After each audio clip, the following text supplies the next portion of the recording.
আসসালামু আলাইকুম বন্ধুরা, আশা করছি সবাই ভালো আছেন। তো চলুন কথা বলা যাক গরিব রাখাল শিক্ষিত বউ এই নাটকটির ৭ নাম্বার পর্বটি নিয়ে। তো প্রথমেই বলে রাখি যে এই নাটকটি গরিবের রাখাল শিক্ষিত বউ এই নাটকের আগের যে ৬টি পর্ব ছিল সেই ৬টি পর্ব থেকে সম্পূর্ণ ভিন্ন একটি পর্বে বা ভিন্ন একটি গল্পে নিয়ে আসা হচ্ছে। তো এই নাটকের মূল চরিত্রে আমরা দেখতে পারবো ইফতেখার ইফতে এবং মুমুকে। আরও চরিত্রে থাকছে লিপু মামা এবং সাগরিকা।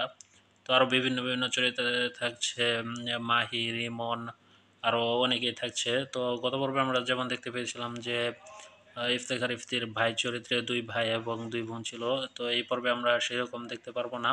এই পর্বে আমরা দেখতে পারবো যে ইফতেখার ইফতির ছোট এক ভাই এবং এক বোন, এই ২টা চরিত্রে থাকবে এবং সম্পূর্ণ ভিন্ন গল্পেই এটি আসতে চলেছে। এবং গত পর্বে আমরা দেখতে পেয়েছিলাম যে মেম্বার চরিত্রে যে ছিল এই পর্বে মেম্বার চরিত্রেই থাকছে, কিন্তু তার মার চরিত্রটি পাল্টানো হয়েছে। এবং আরও এখানে কথা হচ্ছে যে গত পর্বে যেরকম আমরা দেখতে পেয়েছিলাম যে ইফতেখার ইফতে আসামি ছিল, তো এই পর্বে আমরা সেইটি দেখতে পারবো না। তো এই পর্বে আমরা দেখতে পারবো যে মোমোকে আসামি করা হয়েছে এবং মোমোর উপরে তার বাবার খুনের, তার শ্বশুরের খুনের দায় চাপানো হবে। এবং গত পর্বে আমরা দেখতে পেয়েছিলাম যে ইফতি তার বোনের হত্যার আর ইয়া করা হয়েছিল, তার উপর মামলা করা হয়েছে, ষড়যন্ত্র করা হয়েছিল। তো ষড়যন্ত্রগুলো অন্যরা করেছিল, যার দায় এসে পড়েছিল ইফতির উপর। তো এই পর্বে আমরা সেরকম দেখতে পারবো না এবং সাগরিকা এই পর্বে উকিল হিসাবে থাকছে এবং তার ছোট বাইবু সেই চরিত্রে থাকছে। তবে এইখানে কথা হলো গিয়ে যে আমরা এখানে দেখতে পারবো, তবে এখানে আমরা দেখতে পারবো যে ইফতি সেই গরিব রাখাল চরিত্রে আসবে এবং তার ওয়াইফ হিসাবে থাকবে মোমো।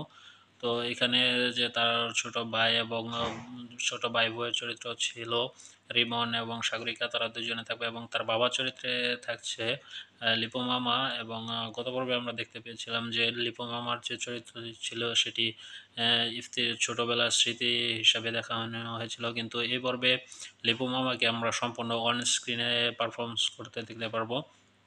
তবে এখানে কথা হলো যে গত পর্বে যেরকম আমরা দেখতে পেয়েছিলাম যে মেম্বার তাদের ইয়ার সাথে মিলে ষড়যন্ত্র করেছিল, এই পর্বে আমরা সেরকম একটা গল্প দেখতে পারবো আশা করি।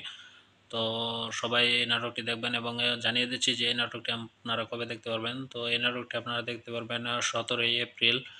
17ই এপ্রিল রোজ বুধবার ঈগল প্রিমিয়ার স্টেশন ইউটিউব চ্যানেলে এই নাটকটি আপনারা পেয়ে যাবেন। ইউটিউব চ্যানেলে আপনারা এই নাটকটি পেয়ে যাবেন।